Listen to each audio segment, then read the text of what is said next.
Thank you very much, Gabriella, and hello to everyone. Добрый день, уважаемые дамы и господа. В первую очередь я бы хотел поблагодарить университет за возможность выступить перед вами. Также непредсказуемые времена. Очень здорово, что у нас есть шанс пообщаться и обменяться опытом. Я помню, когда я учился в университете, студентам быть хорошо, только учеба мешает. К сожалению, мой доклад сегодня будет на английском языке, но если у вас будут вопросы, пожалуйста, задавайте их в чате на русском или на английском. So, my name is Ben Uэллс, and I'm a partner at CANDEY, which is a litigation boutique in London. See from the program that you've already had a number of lectures on important legal themes, not least from Grata International and on mediation and gender-neutral language in English documents. So this will be a continuation of those themes. Also, thank you to Anna in the last presentation for her comprehensive review of the legal industry and how to get involved in it. First of all, please could I get a show of interest by typing a simple yes or the in the chat for those people who have either considered studying in England, gaining experience at an English headquartered law firm, or had experience of English law contracts. I'll just wait for your responses.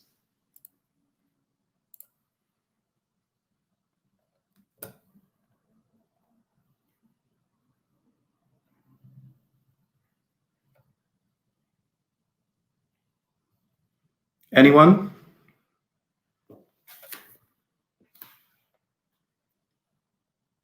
Okay, well, feel free to add it into the chat box. As Gabriella says, don't be shy. Can always come back to those responses in a little while. I'm hoping this lecture will be useful for you. I'm going to cover quite a few things. It does say unexplained wealth orders, which is an interesting new theme and something which has come up in English law. I'm also going to go over my background, why people use English law, how to become a lawyer in the United Kingdom, the differences between solicitors and barristers, some of the different areas of law that you can specialize in, then run through a bit about English civil litigation procedure, the differences and benefits of arbitration, third-party funding, and then finally I will cover unexplained wealth orders. So my background is that I previously worked for Magic Circle law firms such as Freshfields and Linklaters, and I've covered a range of positions from paralegal to trainee solicitor and lawyer, and I've also worked in Russia for 2 years at a large international French law firm, which was near to the Red Square. I travel regularly to Russia and to the CIS to visit clients and also to speak at conferences. And I have a few other roles, such as being registered as an arbitrator with the Russian Union of Industrialists and Entrepreneurs, and also at the Russian Arbitration Center. I also have rights to represent clients in the Astana International Finance Center, which would probably now be called the Nur Sultan International Finance Center, but hey. I'm an executive committee member of the British Kazakh Law Association, and I'm also a founder of a group which is for Russian-speaking professionals called Rusfor, or the Russian-speaking Legal Professionals Forum, which hosts seminars and conferences. It was started in London some years ago, but it's been rapidly expanding, and we've had gatherings in Moscow and Minsk, as well as hosting conferences last year in Almaty and also in Baku. Once a year, we host a Russia-UK Trade Delegation Conference, which last year we had speakers from the State Duma and from the German Bundestag. I highly recommend you join the group if at all possible. We are planning events in St. Petersburg, in Moscow, for as soon as possible, once people are allowed to return to their normal habits of going out and doing things when COVID is all over. Placing a link to the Facebook page in the chat function for those of you who would like to stay informed about future events.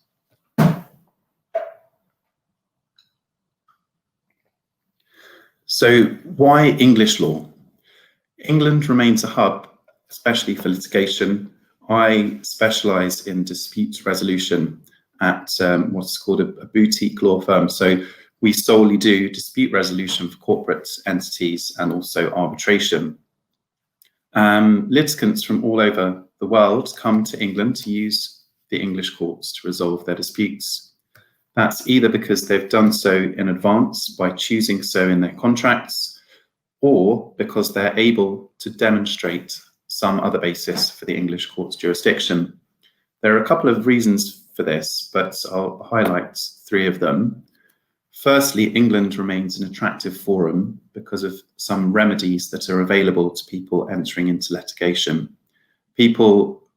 Perhaps the most well-known is the worldwide freezing order and the wide range of document preservation and disclosure orders that the English courts can grant. But also, it's more important with asserting claims to allow claimants to recover assets in priority over other creditors in the event of a defendant's insolvency. Secondly, there's the adversarial process used in England, which is very well suited to disputes where there are dishonest allegations or distrust between the parties. Cases can often hinge on how the chief witness performances in a trial. And given the nature of the split profession in England, namely solicitors and barristers, which I will go on to discuss a bit further later, barristers are highly skilled in cross-examination techniques and trying to get the most information out of people. Thirdly, English High Court judges continue to enjoy high esteem globally. Their vast range of experience of routinely addressing complex foreign law and jurisdictional issues makes them very well qualified to resolve international disputes. They are also, rightly or wrongly, regarded as incorruptible, which has an enormous significance when it comes to the enforceability of their judgments in other countries. So I suppose this leads on quite well from the previous presentation, in that now I'm addressing how to become a lawyer in the UK, what the different avenues are. The undergraduate law degrees are open to international students for many years in the United Kingdom. And many universities are seeing a growing number of law students from abroad who wish to qualify as a lawyer in the UK. That can be rather than or in addition to their home country. So what happens when you complete your degree as an international student? How do you practice in the UK if you've already qualified abroad? Well, the first question is, would you like to become a barrister or a solicitor? There's quite a distinction between a lawyer who represents a client in court and one who advises them in the lead up to a court case. So a solicitor, as someone like myself, I qualified as a solicitor, is the legal professional who undertakes work predominantly outside of the court and provides advice directly to the clients. We set up initial meetings and provide advice on respective situations. We can also build up case bundles if a client case needs to go to court. And we tend to be employed by a law firm or an organisation and paid a salary subject to that employment. A barrister is a qualified legal professional who offers specialist advice while representing, advocating or defending its client in a court or in a tribunal. Barristers are usually hired by solicitors to represent a case in court and usually become involved right towards the end when it's going to court. However, nowadays you can have a counsel team on a case. I'm working on a couple of cases at the moment which will have both solicitors and barristers, and then you can draft the documents and bounce ideas off of one another before either sending it to the client for approval or then sending it out to the other side. Barristers tend to be more specialist in legal areas, and they are generally self-employed, which means the amount of money they make in any given period depends on how many cases they take on. So put very simply, the barristers tend to practice as advocates, whereas solicitors perform the majority of the legal work before getting to court. There are, however, exceptions to both of these rules. For example, from an advocacy perspective, the line between the two professions has become very blurred in recent times.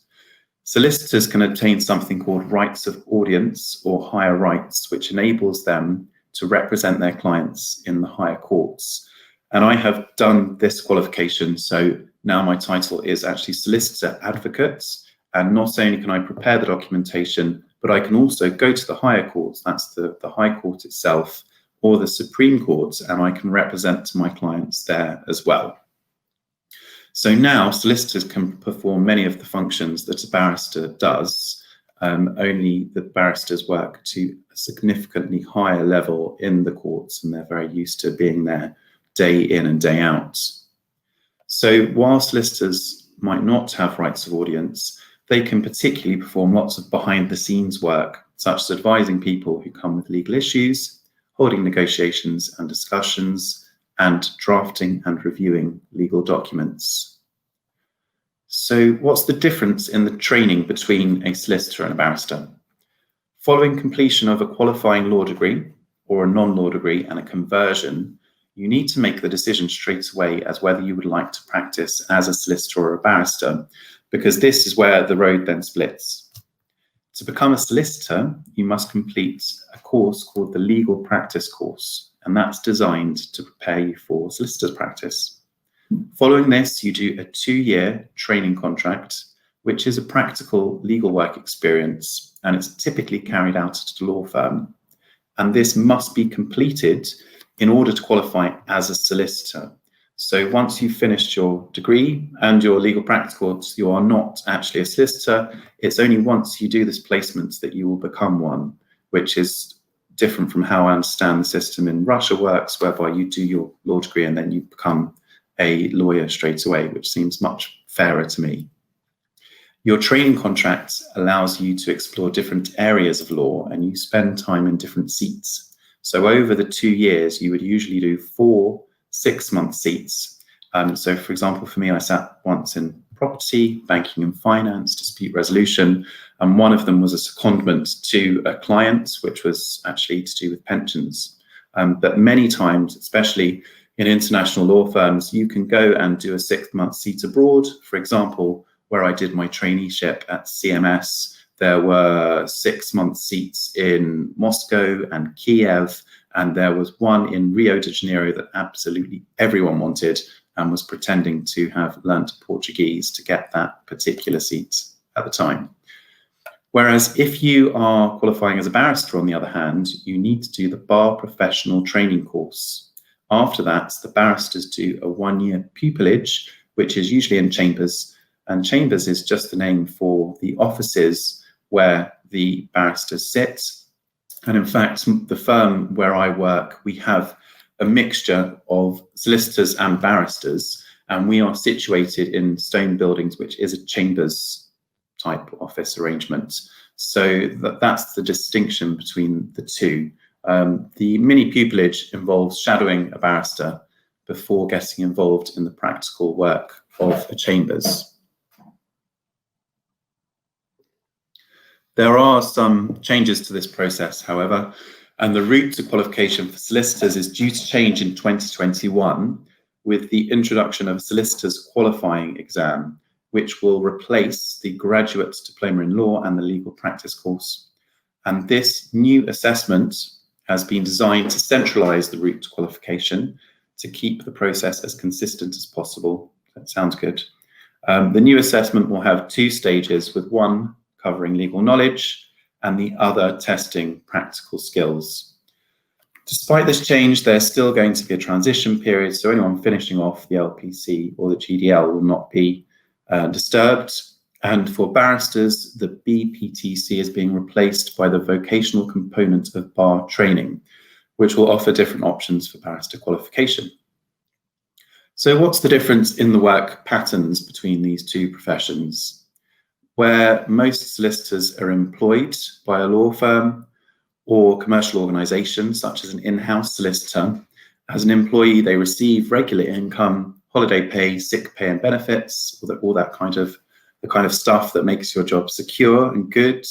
Whereas barristers are self-employed and affiliated usually with the chambers, and they'll pay a percentage of their income to that chambers. But with the self-employment comes greater uncertainty with regard to their income, and they don't get paid for holidays or sick leave. So as they become senior, they can charge higher fees, but this becomes less of an issue for barristers just starting out.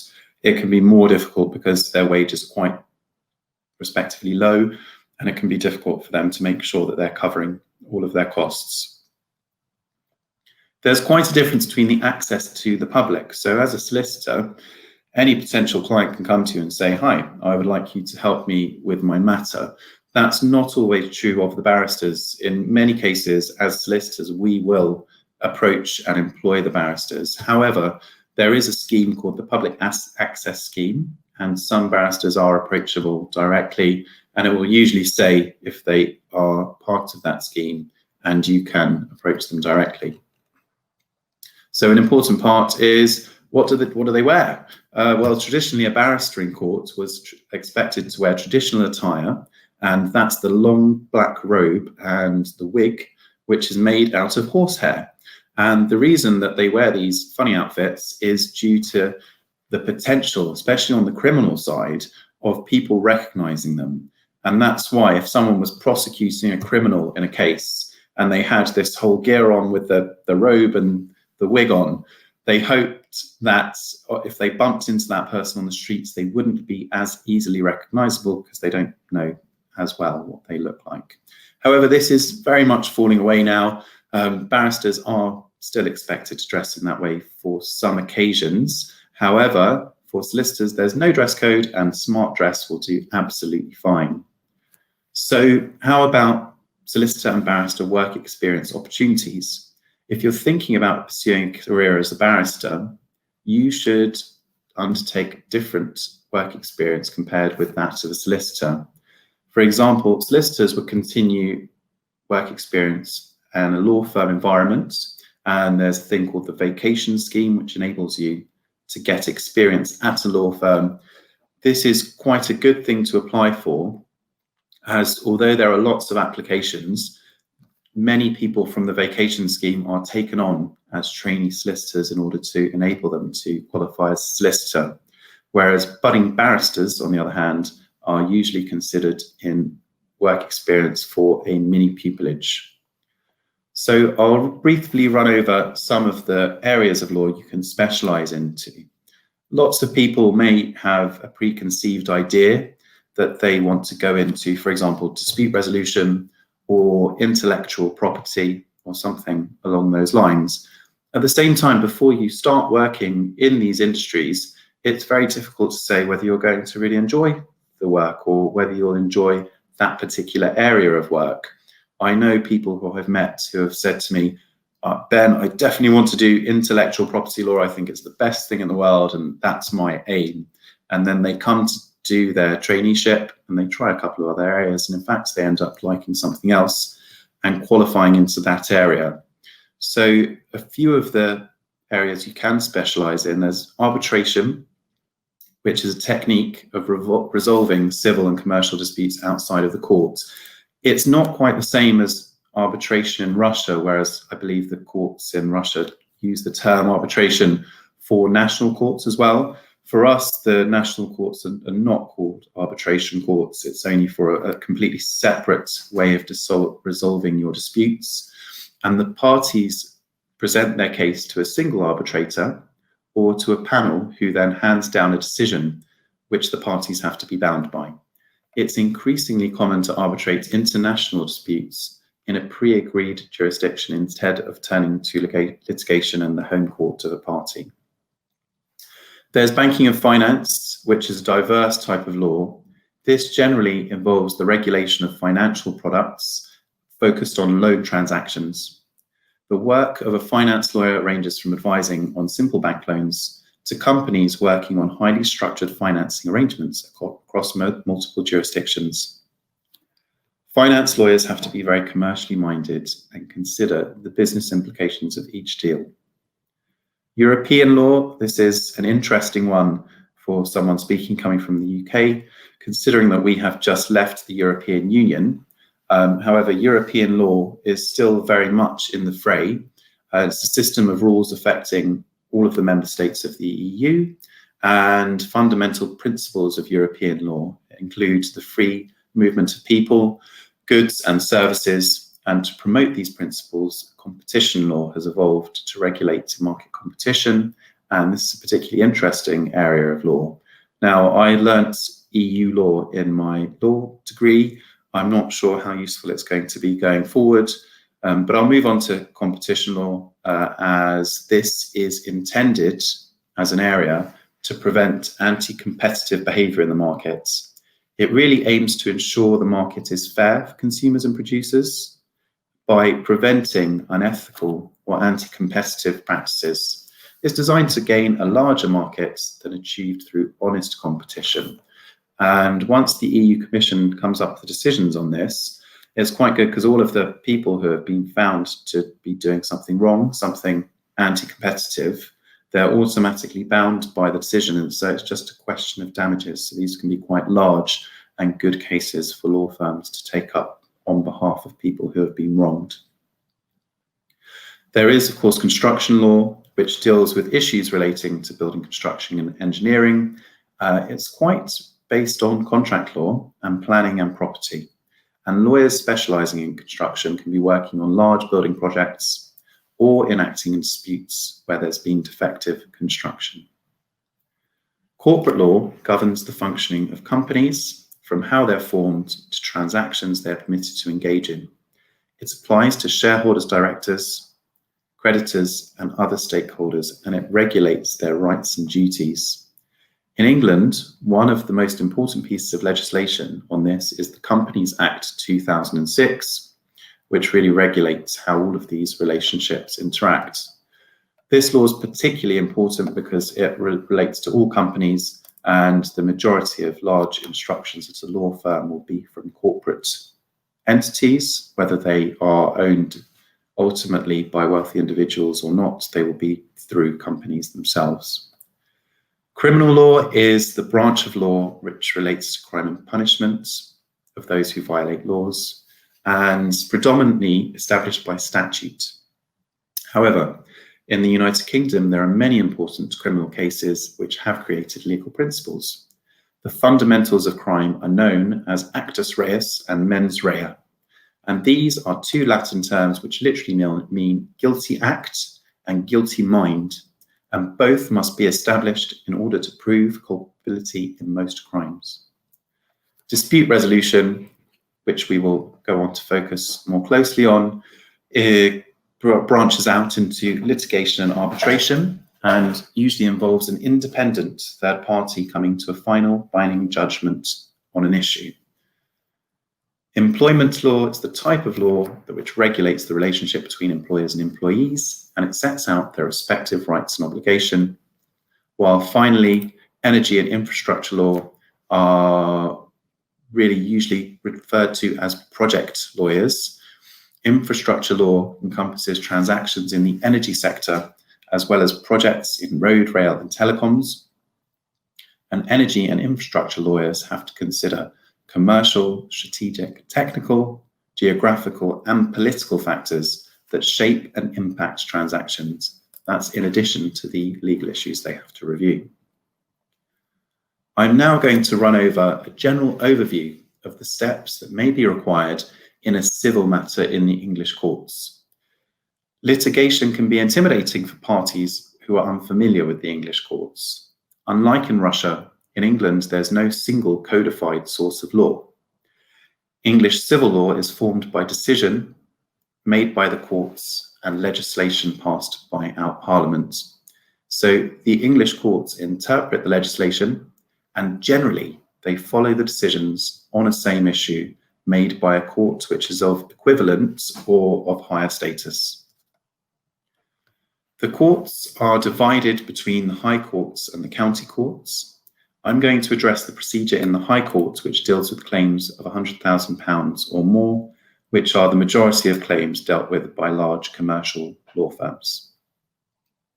So the High Court comprises three divisions. You've got the Chancery, which deals with financial and company disputes, the Queen's Bench, which deals with other civil matters, including contractual disputes, and family. The Chancery Division and the Queen's Bench Division have specialist courts, and they are collectively termed as the Business and Property Courts. and they include Commercial Court for Disputes, the Admiralty Court for Maritime Disputes, and the Technology and Construction Court for Specialist Technology or Construction Disputes. The Insolvency and Companies Court for Insolvency Disputes, and specialist judges who have experience in those fields are assigned to those courts. In the High Court, you have a single judge who is addressing the particular matter. When you get to the Court of Appeal, it's 3 judges that decide your case.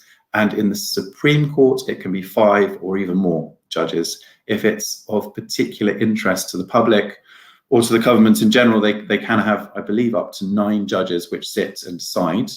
And it's also quite interesting because those Supreme Court cases are filmed and they are put up on the internet for anyone to see. So if you search the Supreme Court of the United Kingdom, then those decisions should come up and you can see how the process goes and what is usually said in those kind of hearings. This leads on very neatly to the fact that England operates an open justice system. So except, other than in exceptional circumstances, the public can access court documents. Therefore, if a party litigant has a claim, they should really be prepared that their information can be made public. However, there are protective measures that can be put in place if confidentiality is an issue. For example, you can enter into confidentiality agreements to try and protect your information.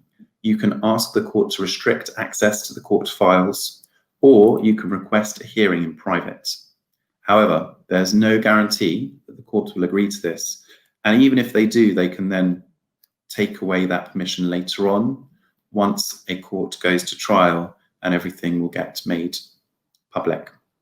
So access to those documents can include the claim and the defence, and all of the hearings are conducted in public, which means parties and also the media can gain access to those documents.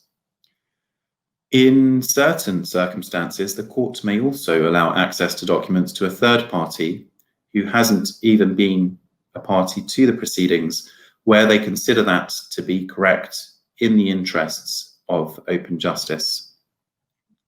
So, what are the key stages of civil litigation? Well, from the date of the issue of the claim, a typical claim will take around 12 to 18 months to get to trial.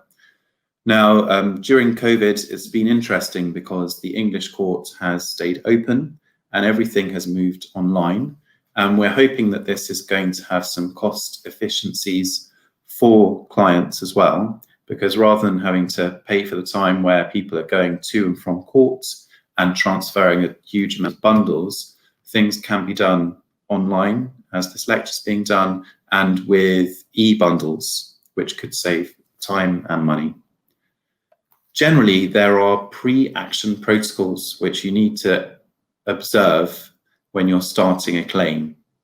So you set all of the parties off to a fair beginning to the case.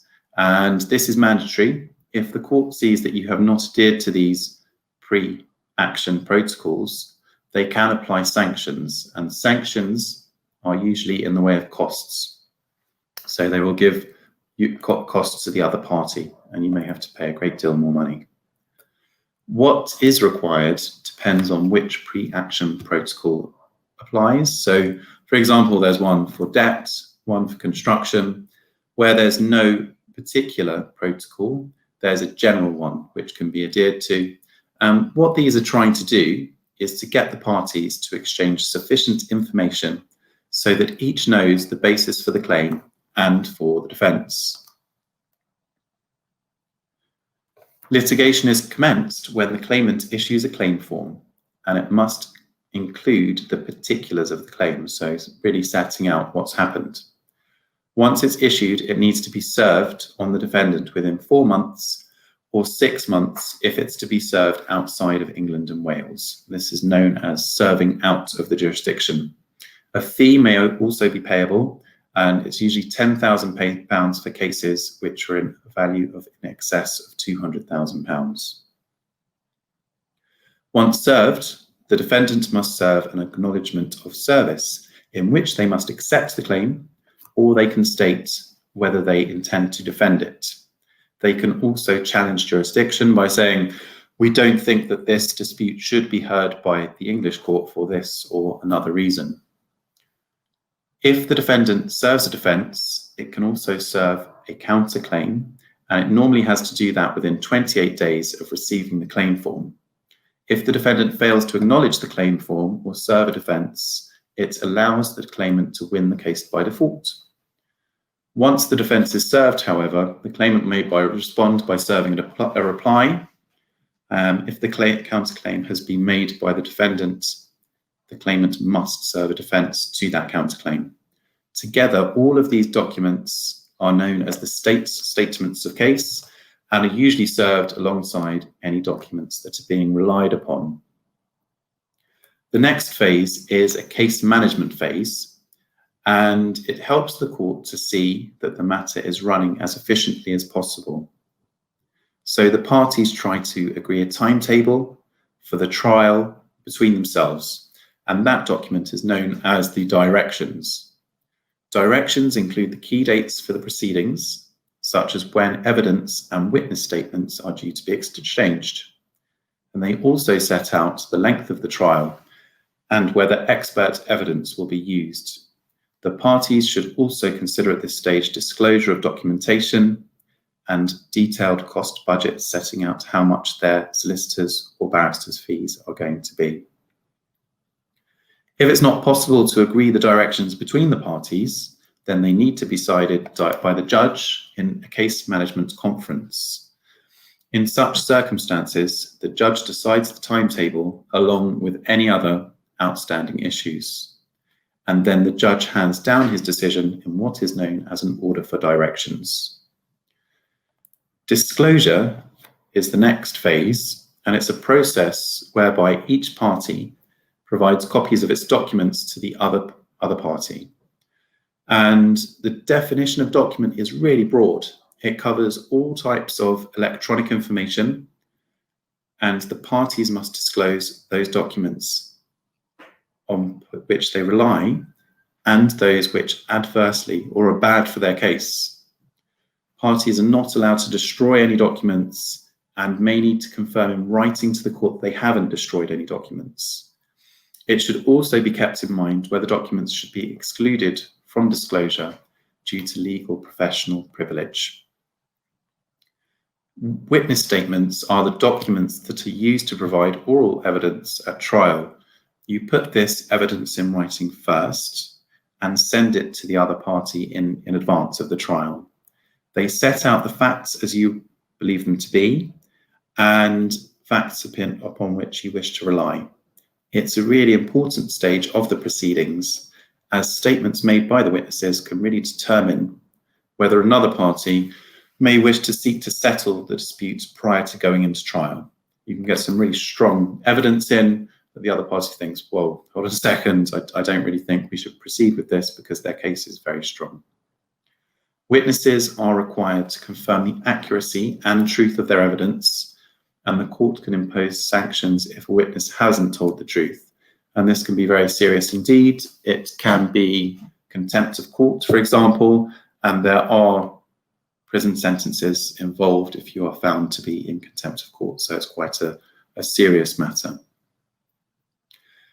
For many cases, you may also require expert evidence. So these are any issues where there's technical evidence or an opinion of an expert, which really helps the court to understand a matter. You need the court's permission to get this kind of evidence. And although the cost of the expert evidence falls to one of the parties, for example, to the claimant, in fact, the expert's overriding duty is to provide its evidence directly to the court, and they're required to be independent. As such, it's not just their job to put forward your argument or your client's argument, and they exchange reports before trial. And sometimes the experts will meet together to try and narrow down the issues. And this, strangely, I'm not sure why, it's called hot tubbing, whereby they get together, hopefully not as close in a hot tub, and exchange some of their beliefs about the case and see if they can narrow the issues. The next stage is going to trial itself. In England, trial by jury is reserved for serious criminal, fraud, and defamation cases. Trials are predominantly oral in nature and involve each party's barristers, or counsel as they are called, making submissions to draw the judge's attention to the relevant evidence and the relevant law. And the judge may put questions to the counsel or to the witnesses during the course of the trial. The judgment may be given immediately after trial, but it's often reserved to a later date. This can be many months, or in complex matters, it can be more than many months later. After the handing down hearing, the parties can seek consequential orders, such as permission to appeal and for their costs.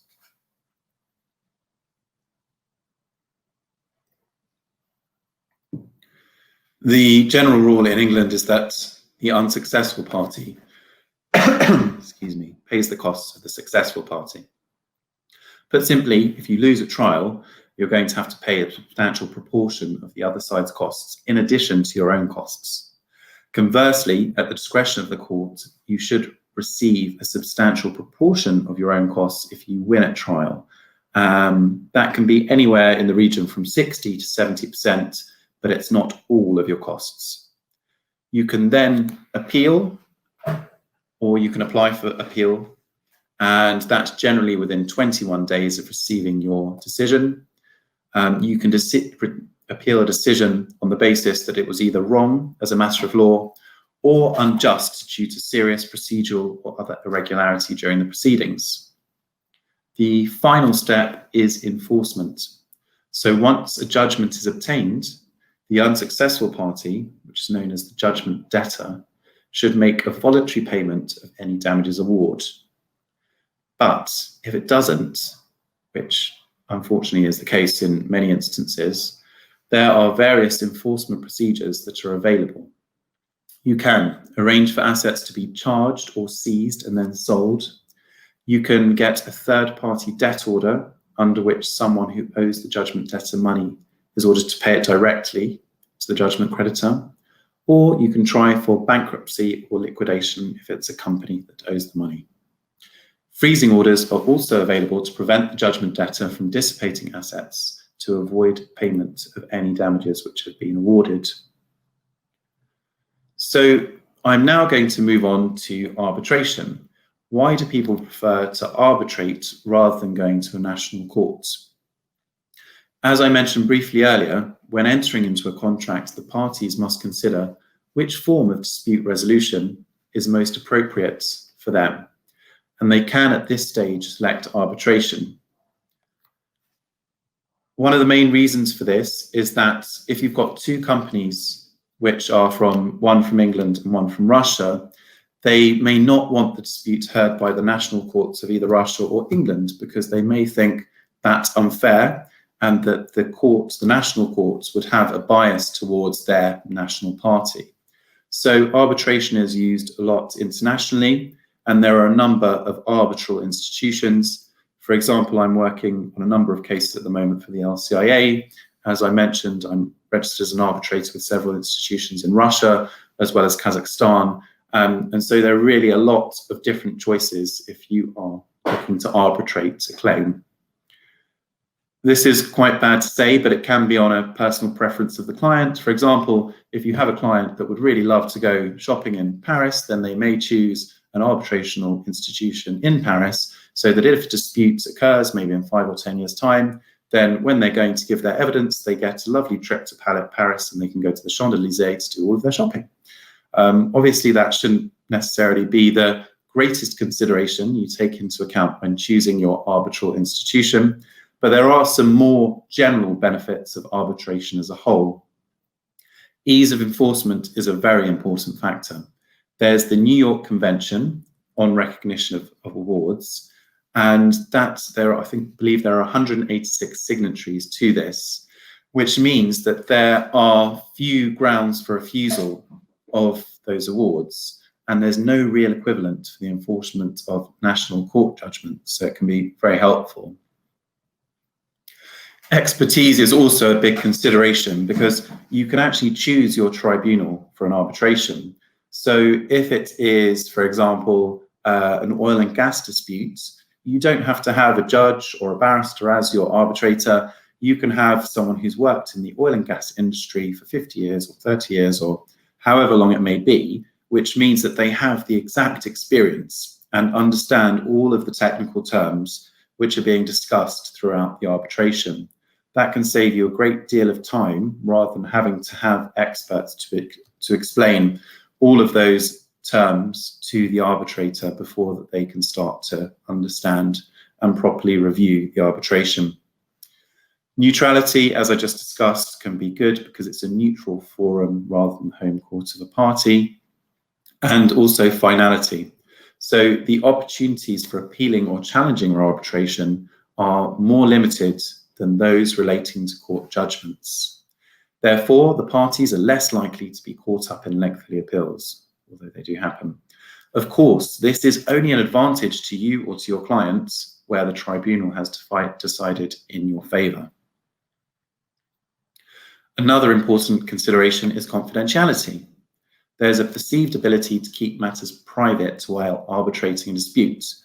So it's completely the opposite of the open justice situation which we have in the courts in England and Wales. That can make arbitration very attractive to commercial parties. There can be a lot of reasons why they would want things kept secret.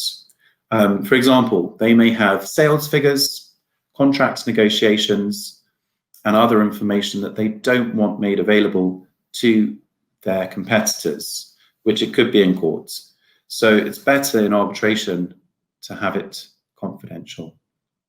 The confidentiality of arbitration has long been recognised in English law, and where England is the seat of arbitration, the parties are under an implied duty to maintain that confidentiality. And as documents are generated and disclosed during the proceedings and also the award, the parties can, by agreement, water down or more commonly expand those duties of confidentiality by entering into discrete confidentiality agreements. And that can apply to documents disclosed as well as those generated in the arbitration. Although the Arbitration Act 1996 does not provide for confidentiality directly, many of the institutional rules which govern arbitrations do, and these serve to bolster the implied duties of confidentiality. Many of the institutional rules also contain express provisions on privacy. Disapplication of confidentiality most commonly applies to the arbitral award itself, and this is where a document that records the obligations of the party arising out of arbitration. Where a party must disclose an award in order to enforce it, the court recognises they might do this in the interests of justice. In England, the High Court has jurisdiction in respect of arbitration claims, and this includes applications under the Arbitration Act 1996 for claims to determine whether there is a valid arbitration agreement, whether an arbitral tribunal has been properly constituted, for claims to declare that an award is not binding, and also upon enforcement, which is that final stage which we've been talking about so far. While arbitration claims are usually held in private, the public interest in the administration of justice requires hearings determining points of law or appeals on a question of law to be held in public, so the court does retain its discretion. A plea for confidentiality of the arbitral proceedings must be raised with the court promptly, and if not at the substantive hearing, then before the handing down of the judgment. I'm now going to move on to the second from last topic in this talk, which is third-party funding. Funders are interested in disputes and they're attracted by the high value of claims. If I may ask you to please write in the chat a simple yes if you've heard of third-party funding, that would be really useful because then I can tell what level of detail I will need to go into on this subject. I'll just wait a second to see any responses before continuing. We have one no. Thank you, Eliana. We have a smiley face, that's good. We have a no, we have a no. Perfect. So I will start from the beginning and explain to you what third-party funding is. Third-party funding is where someone not involved in an arbitration provides funding to one of the parties in exchange for an agreed return on their investment. Typically, the funding covers the funded party's legal fees, expenses, and can also cover the other side's costs. The market has been developing quite significantly, and there are a number of third-party funders now up and running in Russia. They initially started in the States, Australia, and the United Kingdom, and the industry has really grown a lot there. In addition to funding single cases, they are now using the money from one case to fund another case, and in fact developing portfolios and funding packages to fund a number of cases. So this really is a type of finance where they're getting a percentage of the money back from any damages, any money won by the claimants. Which cases could be funded then? Well, the cases absolutely have to involve damages. If there aren't any damages or no money to be won, then the funders will not be interested because they only take percentage from those monies. So they're usually only involved in claims, or if there's a defense with a counterclaim, that can also be of interest to them as well. As you can imagine, funding disputes is a high-risk business because if the claim is unsuccessful, the funder gets nothing, and generally the legal fees are quite high, so they'll have to pay out all of that money. So they usually only look at cases where there's a good ratio of investment. So for example, if they were to invest £1 million, they'd want the case to be worth £10 million. And damages generally need to be in that kind of region, unless you can find a funder that specializes in funding smaller claims, which there are a number of them in London, funders that we work with quite often. The case needs to have a good prospect of success. So funders do their own analysis and they only fund claims where they've got confidence in the case. So usually they require at least a 60% chance of success. Enforcement, again, is a key issue. So defendants should be able to meet any award of damages, the costs, and also interest on those awards. And as you can imagine, with big sums, the amount of interest does rack up quite considerably, especially where a case has been going on for 2 or 3 years and that interest has been accruing. So what are the advantages of third-party funding? Well, first of all, arbitration litigation can be expensive. So if there's a claimant who doesn't have the money to fund a claim, this could be their only option.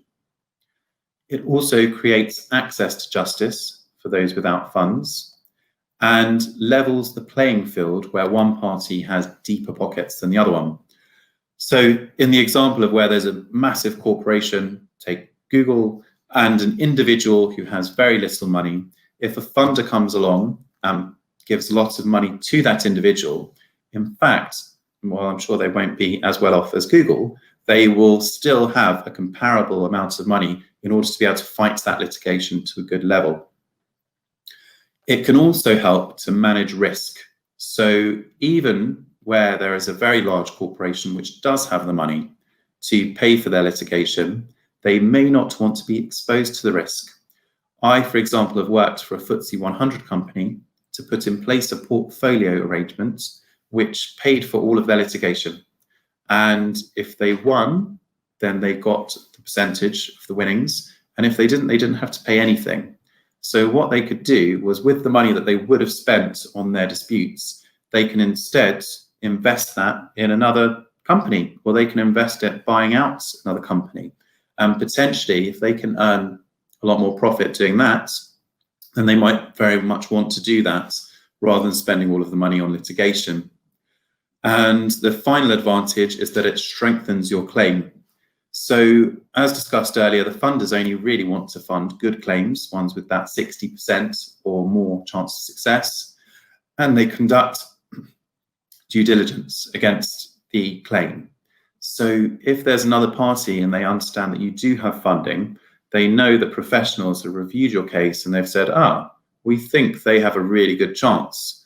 So in fact, that demonstrates faith in the merits of the claim, and it can potentially encourage the other side to settle as well. So what are the disadvantages, I hear you say? Well, you have to pay a proportion of your damages awarded, and also the funders can be involved in any settlements, which can make settling more complicated than it is for a non-funded claim.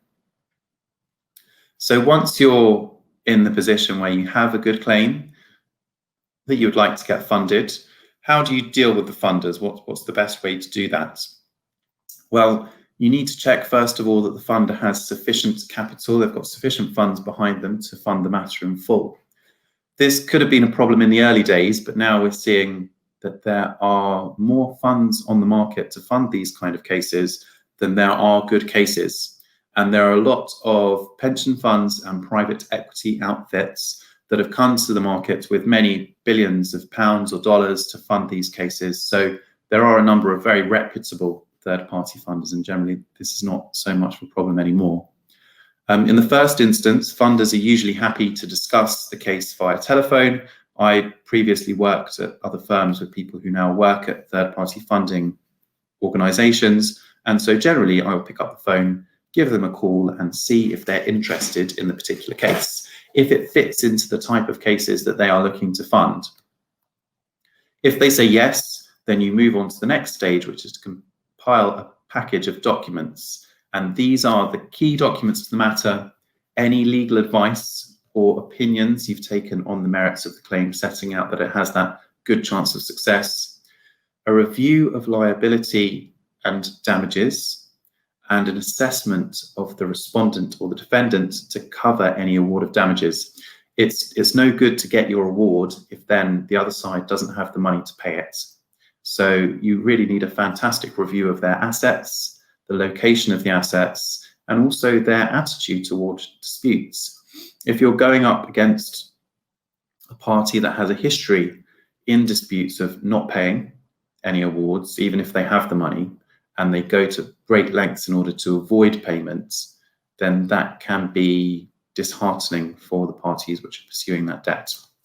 The final document that goes into this package is a detailed budget from the law firm. So you really need to go through right from the beginning to the end and pick out all of the costs that are going to be involved. That should cover both your solicitors and barristers' fees. And even if the matter doesn't go right through to the end, then you've still got that document so that the funder can calculate whether they've got the correct ratios. The funder will then evaluate all of this and return with their answer. It's possible to speak to several funders to get the best deal, as you would do with any endeavour. How much does it all cost? Well, the funder's proportion of the damages very much depends on the particular case at hand. It's usually calculated as a fixed percentage, so potentially 30 or 40% of the damages, or it can be a multiple of the funding that they're providing. So if they're, as a simple example, investing £1 million, they may want a multiple of that by 3. So they would want back the £1 million plus an additional £3 million. Now, if the case is worth £50 million, then potentially that's not too bad way of structuring it. It can be a combination of those two things as well. Okay, I'm going to move on to my final topic today, which is a bit more specific, but it's about a new thing that has come. It's called unexplained wealth orders. And the background to this is that the United Kingdom and its enforcement agencies have these new powers called orders, and it's usually supported by getting a freezing injunction to stop the dissipation of assets. And they do this in cases where they believe there may have been the illegal moving of funds to the UK in order to buy particular assets. So the process is, in order to get one of these unexplained wealth orders, the relevant authority must make an application to the High Court. And there's a few authorities that are allowed to do so. In practice, it's been the National Crime Agency, which has brought all of the applications. They usually apply for those on an ex parte or without notice basis, which means that the other side is not allowed to know that that application is being made. And so they really have to give full and frank disclosure to the courts of everything that they understand about the case. Not doing so can be a grounds for challenging the unexplained wealth order. So who can such orders be served against? It's anyone who owns property of a value over £50,000 where there appears to be an obvious gap between the value of the assets and the known income or how much the person is earning. So as you can imagine, with a cap of £50,000, we've seen these can be brought against an expensive car, for example. It could be brought against a watch. To date, it's been against properties, high-value properties, predominantly in London. So who are these aimed at? Politically exposed persons, such as politicians and those closely connected to them, suspects of crime, whether in the UK or abroad. And the orders usually extend to connected persons. And this is quite wide. So there's a really broad definition of connected persons, and it includes relatives, spouses, or companies controlled by the individual in question. This means that joint interests in properties, such as those of married couples, where they may have an asset placed in a wife or husband's names, will be caught by these particular orders. Once one of these orders is lodged, it requires the owner of the asset to explain how they were able to afford it. And they've been described in not very flattering terms by an opposition leader in the English Parliament as requiring oligarchs to explain in writing with detailed documentation just how they obtained their fortunes. I think that it hasn't really been the case that that has happened, but explanations are supposed to allude to the type of interest that may be held in a particular property by a person, how that property was purchased, where their known income has come from and appears to be insufficient to have paid for that asset. There's no fixed time limit for explanation, but the High Court has powers to impose any time limits it considers to be necessary. So who are the targets for these unexplained wealth orders? The list of nationalities suspected in money laundering in the United Kingdom is very long, but so far the focus of these provisions has been turned towards Russian-speaking people from the CIS. This is due to an aggressive stance by enforcement agencies towards money laundering. There has been a clear shift away from the relatively low regulation financial culture that until recently met London had been considered as a very attractive place to conduct business, particularly by wealthy individuals from the former Soviet Union.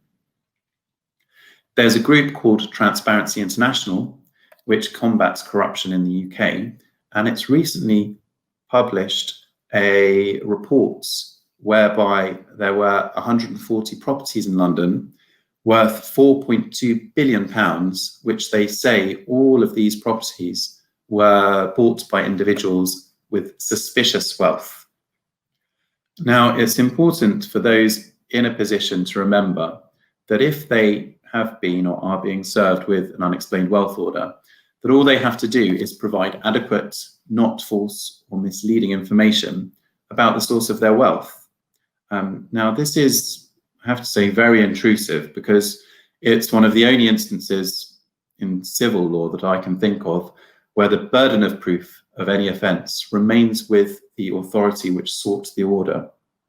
So, for example, if a business person has public business interests, such as manufacturing, or a stake in a public company, the careful compliance with the order is key, but it will be important to be able to prove that they haven't obtained this wealth from illegitimate sources.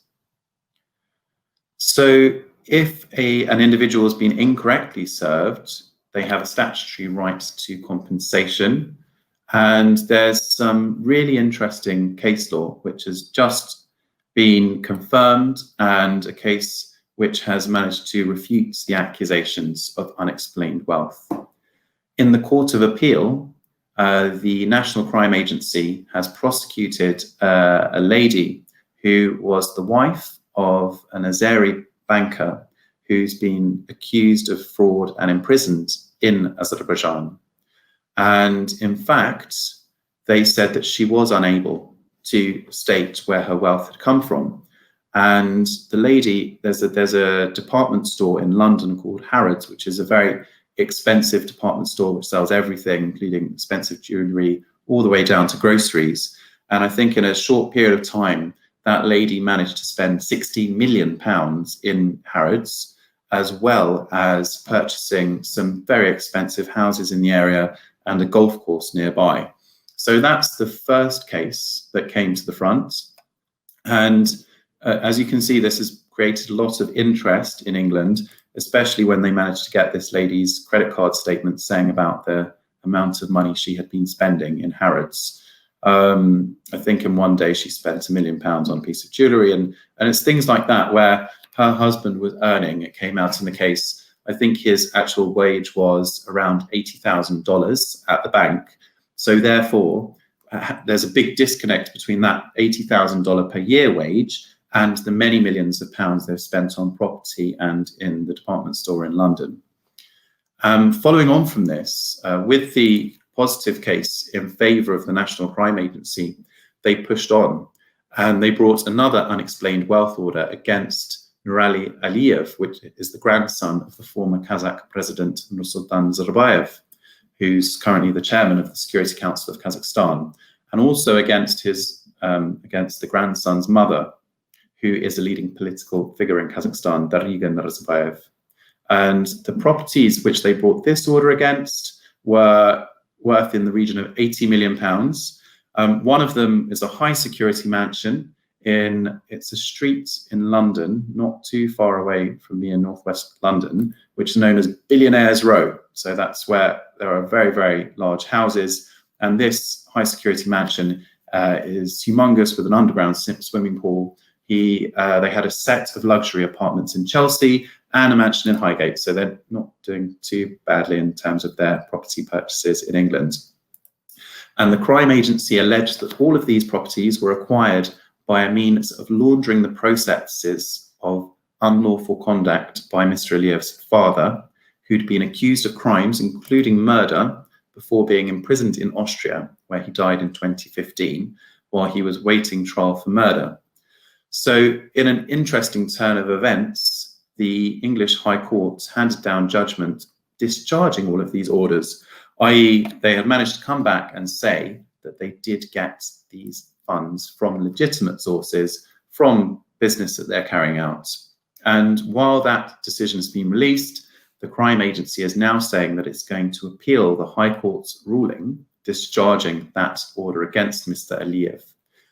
It's clear that the National Crime Agency really wishes to push forward with these orders as a tool for fighting money laundering and trying to clean up the UK's image as being hypocritical in complaining of corruption abroad, but then at home, indulging at it.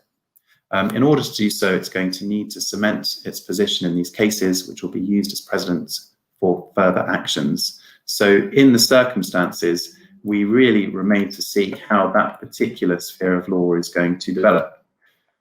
Those are the topics that I wanted to run through with you today. I wanted to thank you very much for your attention. I know it must have been a fantastic week of seminars for you, but thank you for staying on for this last one of the Friday sessions, although I understand there will be an additional session tomorrow. While I know that LinkedIn is not open for everyone's use in Russia, I'm just posting my LinkedIn profile into the chat function now. It'd be great to connect with people, and as soon as it's possible to travel to Russia again, I will be back to visit people, to visit contacts in St. Petersburg and in Moscow, and hopefully some other places. So I very much look forward to doing so. Thank you again to the organisers. Really love the programme, and I'd very much like to be involved in future. So please do keep me listed for any future seminars.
Sure. So in terms of the areas that are very busy, the dispute resolution itself is increasingly busy at the moment, just simply because the disputes that happened previously are still ongoing.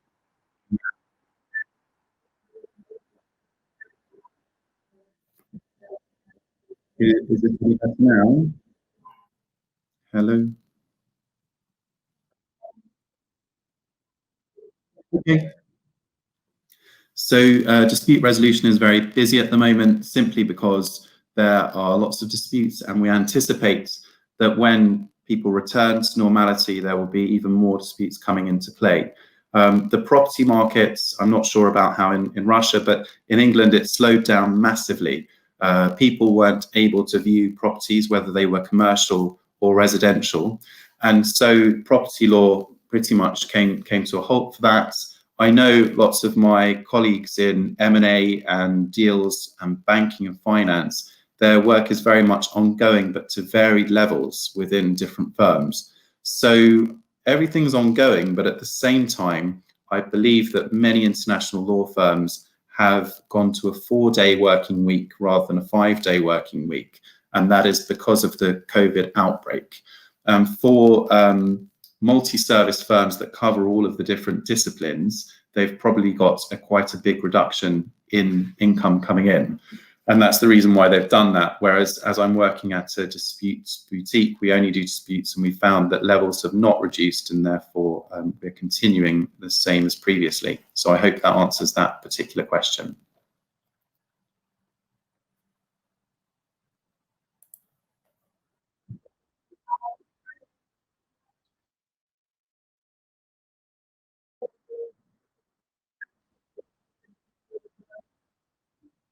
Yes, sure. I'm happy to speak to that. So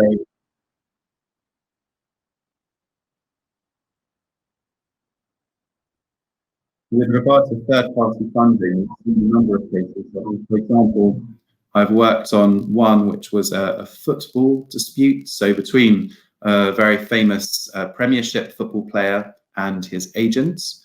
Another one that I've seen, which was quite interesting, is on the competition side, which I spoke about a little bit, and that one's called the Trucks Cartel.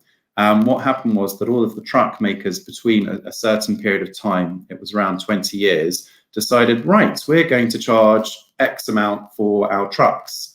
And there was quite a big increase in the prices that people would have been charged if they hadn't have done that. And I alluded to earlier that these are quite good cases because they've already been proved, and it's just a question of damages. And we saw that the funders were literally jumping over themselves to fund those cases because it was a dead cert, so to speak. So that was very popular. But there are other cases that are funded that are in the public sphere, such as the cases against Volkswagen for when they were doing bad things with the testing of the cars and lying about some of the results of those tests. But for any case that you can think of, if it has a damages element, then funding should in principle be available for it.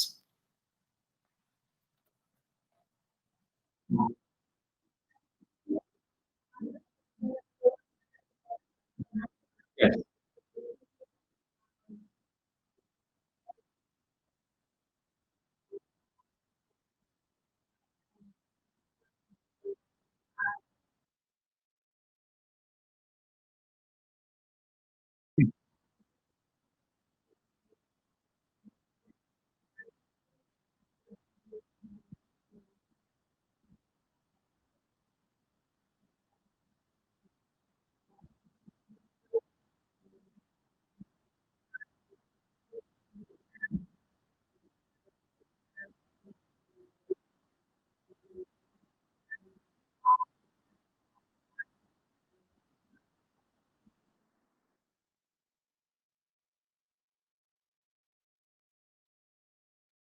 Yeah.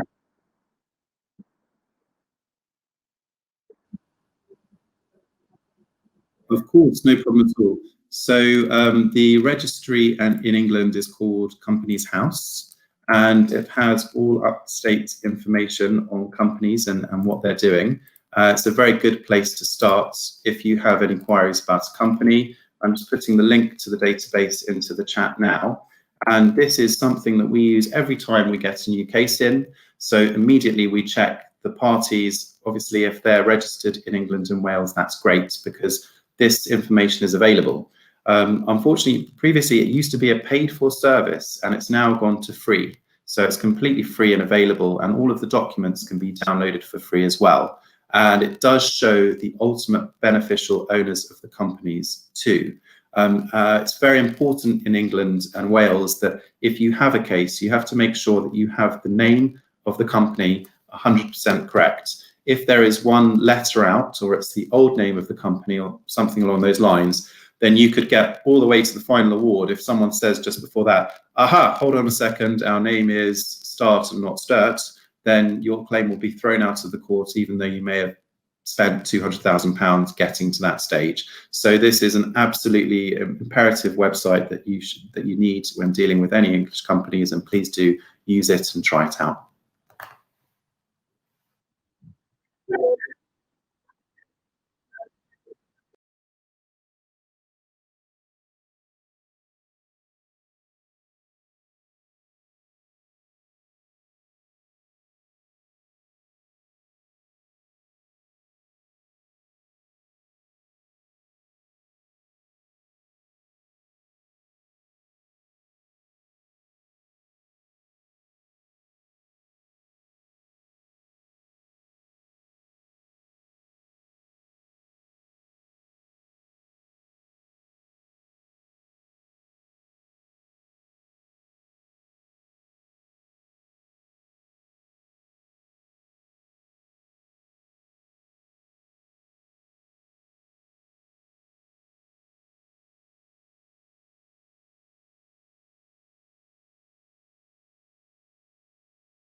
mostly with the